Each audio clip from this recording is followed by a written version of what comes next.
Questions to Ms. Gasser? Councillor Rodrigues. Thank you, Mr. Chair. Thank you for your delegation. Just a couple of questions, please.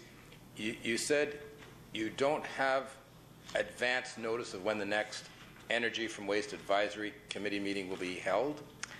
No. At the first meeting, which was in January 2011, we were supposed to develop a meeting schedule. That did not happen. Actually, we were supposed to develop a terms of reference. That did not happen either. We were provided with a draft that was prepared by the project team staff, and we were only allowed to comment on that. The meetings, the project team staff have complete control of when those meetings will be called. There is not a chair of that committee. There is a facilitator that the project team have engaged. And finally, at, I believe it was the July meeting this year, because there had been no meeting between October 2011 and July of this year, I said we need to develop a meeting schedule as per the EA condition.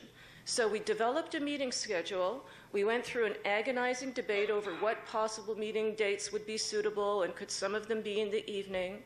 And at the very next meeting, so that would be the meeting we had in October, the facilitator said, oh, by the way, there's going to be no meeting in January, which was the next meeting, and it's going to be moved to February, but we don't know what date.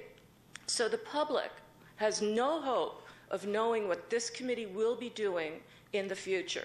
The best that the public can know about this committee is when documents are provided to the committee, they should get posted on the project website. They don't always get posted in a timely manner. They should be able to review the minutes if and when they get reviewed and when they get posted. But there's no way to predict when the committee will meet and what issues they'll be dealing with at that next meeting. Thank you very much, because that's part of my next couple of related questions. So how many meetings have you had since January of 2011 approximately? I think we've had 6 meetings, and out of those meetings, only 1 was held in the evening. And does the advisory committee have any suasion on when the dates will occur? Or is it just by the facilitator and by the project team, as, I don't want to use the wrong word, but just giving the date? That'd be the nicest way. Let me tell you a little bit about the committee composition so you could understand why some of these things may be unfolding. I'd appreciate the background. Thank you. Okay. This committee was mandated by the Ministry of Environment, by the Minister of the Environment as EA Condition 8, Environmental Assessment Approval Condition 8. And the Minister set out who the project team could consider for membership. Some is mandatory, some is optional. For instance, the 3 public members who are representative of the 3 groups who were active during the environmental assessment, they were mandated a seat at that table, meaning they can't kick us off. So the rest is made up of members of Durham and York lower tier municipalities. There's a representative from Cloca, and the project team were actually allowed by Condition 8 to also invite others to sit on that committee, but that did not happen. And actually, you might remember the first meeting of that committee was closed to the public, and it took great protest to reverse that. So the majority of the staff members that sit on that committee, I can't say that they're regular attendees. Most of them had little or no involvement in the project over the years, so it's my observation that they're not particularly familiar with the project details.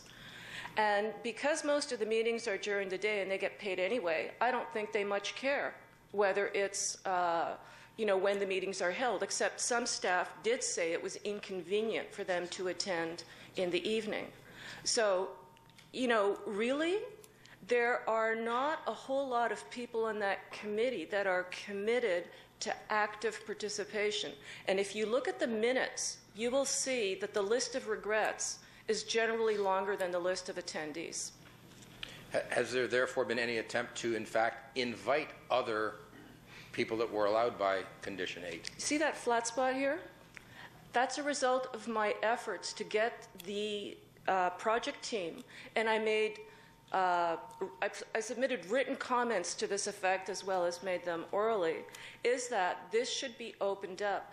I mean, the project team, before the committee ever formed, they sent out invitation letters to specific municipalities and staff, telling them that they wanted Joe Blow from whatever municipality to sit in the committee, whereas it could have been opened up to, a variety of municipal representatives, but that did not happen. This is a carefully scripted, highly managed committee, and there is. I invite you to. You got to come see it because people don't believe it when I tell the story. Well, it'd be good to attend when we knew the meetings, if we were informed. I'll let you know as soon as I do. Thank you. Now, how many residents are on the committee outside of the 3 members of the 3 specified by the minister? 0. And that is exactly what is crazy. So picture a committee where there's generally 19 to 20 bureaucrats who don't know a whole lot about the project with few exceptions, and then 3 members of the public who've spent 6+ years deeply into analyzing most of the issues and raising the concerns.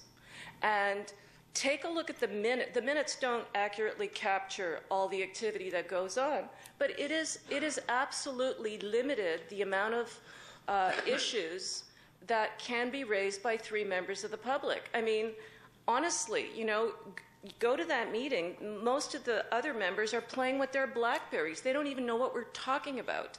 So, it is difficult to rely on that committee. And I don't even know if you get the minutes, because this committee reports to the project team and to MOE. We advise the project team and MOE, not council. I have asked repeatedly that those minutes be circulated. I mean, sometimes it's months after the fact.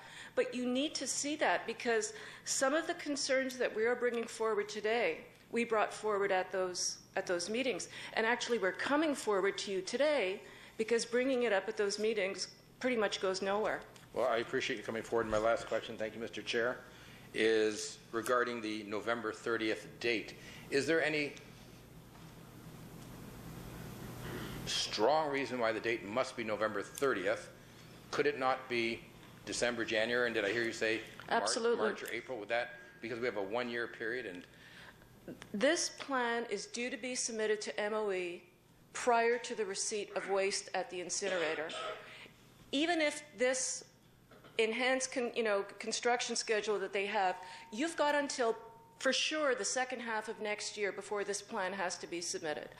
I think it is one of the more important plans. I think you should be aware of how this project is being communicated to the public.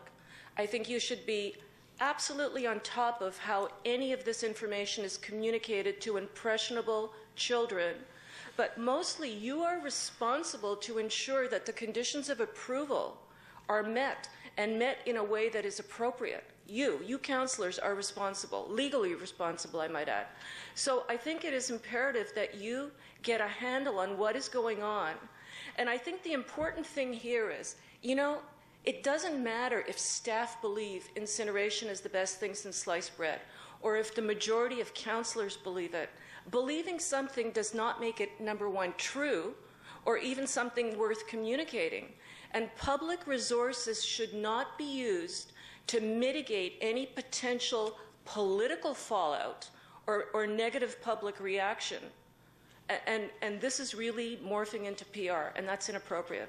very good. And one last question is to relate those 2 points together. The fact that at the Energy from Waste Advisory Committee meeting and the November 30th date was put forward, did the 3 members try to change that date at that time?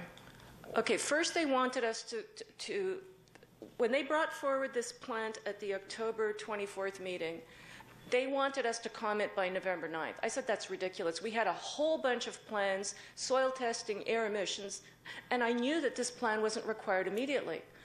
Soil testing, there was a little more urgency. So I asked, can you at least make it November 30th? I mean, for us as the committee. But I also said, this needs to be communicated widely because, you know, right now this is the best kept secret. I mean, I did ask, the media picked it up. Oshawa Express was at the Works meeting, so they mentioned it in their article. But, you know, it's a very limited amount of people that know about this plan. And people, Durham residents will be relying on this plan and the information that this plan will communicate on their project information. It's extremely important. Thank you very much for your delegation. I found it very illuminating. Thank you, Mr. Chair. Anyone else? Ms. Gasser, just let me follow up on one question I think Councillor Rodrigues asked. You're here because the committee didn't agree with your position. Is that what I heard? I think I heard you say. No, you did not hear me say that. Didn't I hear you say that you tried to have these issues brought forward, but the committee didn't accept it? No, I didn't say the committee. I said because generally our comments at the committee go nowhere, I'm bringing forward these comments to you. So, as Wendy explained, that's fine. There's no voting on these issues, on these particular plans. Okay. Thank you. Your next delegation.